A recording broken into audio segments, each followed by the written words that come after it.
ុំថាឡើយនុយក្លេអ៊ែរត្រឹមតែវិទ្យុសកម្មក៏អាចសម្លាប់មនុស្សបានដែរនឹងឲ្យតោះនេះស្ដាប់បើច្រឡំទេនេះគឺជារឿងរ៉ាវនៃការលេចធ្លាយជាវិទ្យុសកម្មរបស់រោងចក្រនុយក្លេអ៊ែរមួយដែលមានឈ្មោះថា Chernobyl Nuclear Power Plant ដែលស្ថិតនៅក្រោមសហភាពសូវៀតអំឡុងឆ្នាំ1986ហើយរឿងរ៉ាវនោះគឺវាបែបនេះនៅយប់មួយនៅតំបន់ Chernobyl នៃសហភាពសូវៀតប្រជាជនប្រមាណជា 100000 នាក់កំពុងតែគេងយ៉ាងសុខស្រួលនៅក្នុងគេហដ្ឋានរបស់ពួកគេ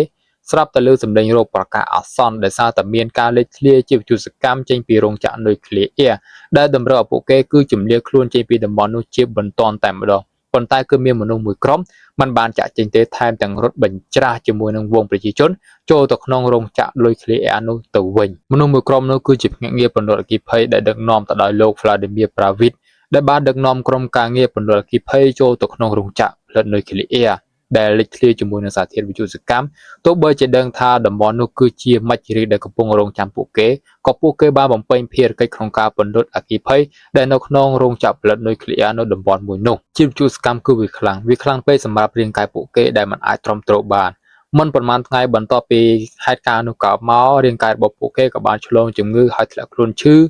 ភ្នែករបស់ពួកគេក៏បានប្ដូរពីពណ៌ត្នោតទៅជាពណ៌ខៀវស្បែករបស់ពួកគេក៏ចាប់ផ្ដើមរលាកនិងរលួយបណ្ដើររយៈពេល15ថ្ងៃកន្លងផុតទៅគឺពួកគេបានបាត់បង់ជីវិតម្ដងម្នាក់ប៉ុន្តែវីរភាពដ៏ក្លាហានរបស់ពួកគេដែលធ្វើឲ្យប្រជាជន